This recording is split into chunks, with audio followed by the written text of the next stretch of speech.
ગુજરાતભરમાં અનેક પ્રકારના ગોરખ ધંધા ચાલી રહ્યા છે, તે અંગે કોઈ બેમત નથી અને આ અંગે સરકાર દ્વારા પણ સજા કરવામાં આવતી હોય છે, પરંતુ આ કાર્યવાહી અંગે અનેકવાર સવાલ ઉઠ્યા છે। ત્યારે આ જ પ્રકારનો એક કિસ્સો મોરબી જિલ્લામાંથી સામે આવ્યો છે, જેમાં માત્ર કોન્સ્ટેબલ કક્ષાના પોલીસ જવાનો પર તવાઈ કરીને સંતોષ માનવામાં આવ્યો છે, જેને લઈને જિલ્લા તંત્ર શંકાના દાયરામાં આવી ગયું છે। ત્યારે જુઓ શું છે આ સમગ્ર ગોરખ ધંધાનો ખેલ। રાજ્યભરમાં દિન પ્રતિદિન ગોરખ ધંધા હોય કે સાયબર ક્રાઇમ હોય કે અસામાજિક તત્વોનો આતંક હોય, આ પ્રકારના અનેક કિસ્સાઓ સામે આવી રહ્યા છે, જેમાં અનેક લોકો જાળમાં પણ ફસાઈ રહ્યા છે, પરંતુ આ ઘટનાઓ બાદ પણ પોલીસની કાર્યવાહી સામે અનેક પ્રકારના સવાલ ઊભા થઈ રહ્યા છે। આ જ પ્રકારની ઘટના બની છે મોરબી જિલ્લામાં, જ્યાં મોરબીમાં પેટકોકના કાળા કારોબારની તપાસ એસએમસીએ જ સંભાળી છે, પરંતુ જિલ્લા તંત્ર શંકાના દાયરામાં આવી ગયું છે, જેમાં માત્ર 8 કોન્સ્ટેબલની બદલી મોટા અધિકારીઓ પ્રત્યે નરમીનો ગણગણાટ છે અને માત્ર કોન્સ્ટેબલ કક્ષાના જવાનો સામે કડકાઈ બતાવી છે। ત્યારે હવે કરોડોના ટર્નઓવર વાળો ગોરખ ધંધો કોના આશીર્વાદથી ચાલતો રહ્યો છે તે સવાલ। આ સમગ્ર ઘટનાની વાત કરીએ તો મોરબીમાં એસએમસીની સફળ રેડ કરવામાં આવી અને જો કે જ્યારે એસએમસીની રેડ પડે ત્યાર પછી જિલ્લામાં બદલી કે સસ્પેન્ડ કરવા સુધીના પગલાં લેવામાં આવે છે। જો કે તાજેતરમાં પેટકોકના કાળા કારોબારનો પર્દાફાશ મોરબી જિલ્લા એસએમસીની ટીમ દ્વારા કરવામાં આવ્યો છે।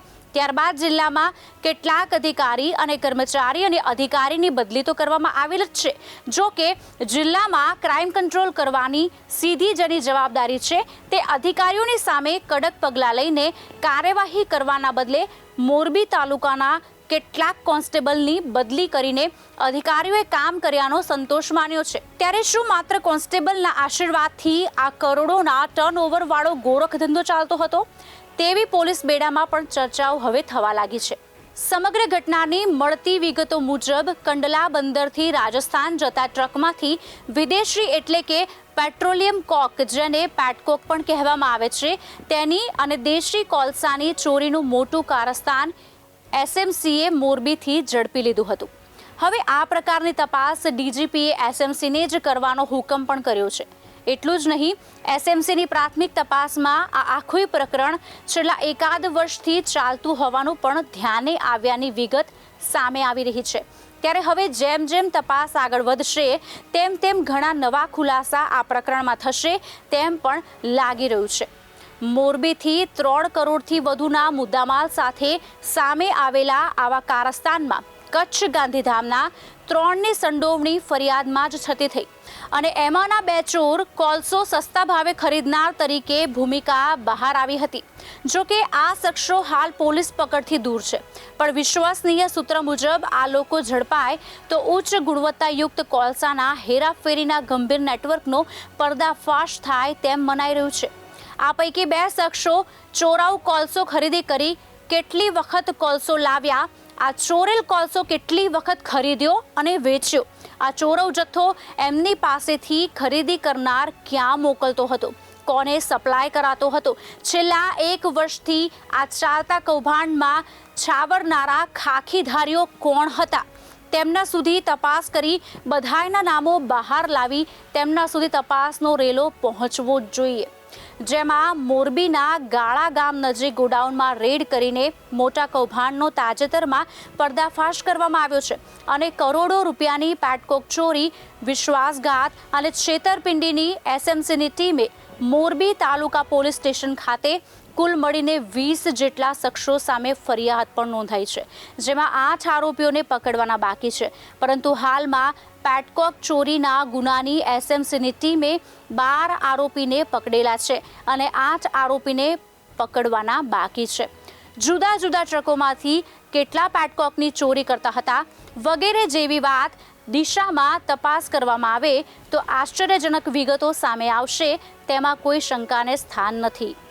પરંતુ હવે સવાલ એ ઉઠ્યા છે કે પકડાયેલા અને પકડવાના બાકી આરોપીઓ કોના સંપર્કમાં હતા, ચોરી કરેલા માલનું વેચાણ કોને કરતા હતા, ગોડાઉન કેટલા સમયથી ભાડે રાખ્યું હતું, ટ્રકો કોની સાથે સેટિંગ કરીને ગોડાઉન સુધી આવતા હતા, રોજના કેટલા ટ્રક આવતા હતા, ઘણા સવાલો થઈ રહ્યા છે. પરંતુ જ્યારે રેડ કરી હતી ત્યારે પેટકોક સહિત કુલ મળીને 13 કરોડથી વધુનો મુદ્દામાલ કબજે કરવામાં આવ્યો હતો. અને પેટકોક ચોરી, વિશ્વાસઘાત, છેતરપિંડીના ગુનામાં અન્ય કોણ સંડોવાયેલું હતું તેની સત્ય હકીકત સામે આવે તે માટે સ્થાનિક પોલીસને તપાસ સોંપવાને બદલે એસએમસીએ આ ગુનાની તપાસ પોતાની પાસે જ રાખી છે. આરોપીના ફોનની કોલ ડિટેલ સહિતની બાબતોની જે પોલીસ દ્વારા ઊંડાણપૂર્વક તપાસ કરવામાં આવે તો અનેક વાતો બહાર આવવાની શક્યતા પણ સેવાઈ રહી છે. કેમિકલ, લોખંડ અને કોલસા ચોરી માટે તો હબ સમાન છે તેવું કહીએ તો તેમાં જરા પણ અતિશયોક્તિ નથી, કેમ કે આ પ્રકારની ચોરી અગાઉ અનેક વખત સામે આવી ચૂકી છે. પરંતુ તાજેતરમાં પેટકોકની ચોરીનો ગુનો સામે આવ્યો છે અને તેમાં પણ જે માલ રાજસ્થાન બાજુ લઈ જવાનો હોય તે માલને મોરબીના ગોડાઉન સુધી લઈને આવીને તેમાં ભેળસેળ કરવામાં આવે તો પણ સ્થાનિક પોલીસ કે પછી એલસીબી જેવી પોલીસની અતિ મહત્વની કહેવાતી બ્રાન્ચને આ કાળા કારોબારની ગંધ પણ ન આવે તે માન્યામાં આવે તેમ નથી. એટલા જ માટે કદાચ આ ગુનાની તપાસમાં એસએમસી પોતાની પાસે રાખેલો આ કેસ છે. અગાઉ એસએમસીની ટીમે લાલપર પાસે દારૂના ગોડાઉનમાં આ સફળ રેડ કરી હતી અને ત્યારે 1 કરોડથી વધુનો દારૂ સહિત મળીને કુલ 2 કરોડનો મુદ્દામાલ કબજે પણ કર્યો હતો. અને આ રેડના પગલે રાજ્યના પોલીસ વડા દ્વારા જે તે સમયે મોરબી જિલ્લા એલસીબીના પીઆઈ અને તાલુકા પોલીસ સ્ટેશનના પીઆઈને તાત્કાલિક સસ્પેન્ડ પણ કર્યા હતા. જોકે હાલમાં એસએમસીની ટીમે પેટકોકના કાળા કારોબારનો પર્દાફાશ કર્યો છે અને ગોડાઉનમાંથી 1584 ટન પેટકોક સહિત કુલ મુદ્દામાલ મળીને 3 કરોડ 57 લાખનો કબજે કર્યો છે. ત્યારે સ્થાનિક પોલીસ અને એસપીની સીધી દેખરેખમાં આવતી એલસીબીની કામગીરી સામે અનેક સવાલ ઉઠી રહ્યા છે. તેવામાં એસપીએ જે બદલીનો ઓર્ડર કરેલો છે તેને લઈને પોલીસ બેડામાં ગણગણાટ શરૂ થયો છે. જેમાં પોલીસમાં થઈ રહેલ ચર્ચા મુજબ એસએમસીની ટીમે રેડ કરીને પેટકોકના કારોબારનો પર્દાફાશ કર્યો છે અને 2 કરોડ 57 લાખનો મુદ્દામાલ કબજે પણ કર્યો છે. તે કૌભાંડ શું તાલુકા પોલીસ સ્ટેશનના કોન્સ્ટેબલના આશીર્વાદથી ચાલી રહ્યો હતો?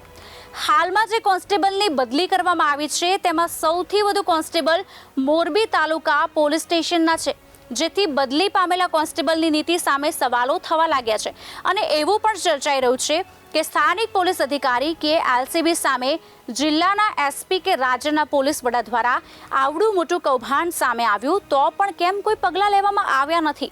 જો એસએમસીની ટીમ આરોપીના કોલ ડિટેલના આધારે તપાસ કરશે તો આ કૌભાંડમાં કેટલાક અધિકારી કે કર્મચારીના પગ તળે રેલો આવે તેવી શક્યતા પણ હાલ સેવાઈ રહી છે.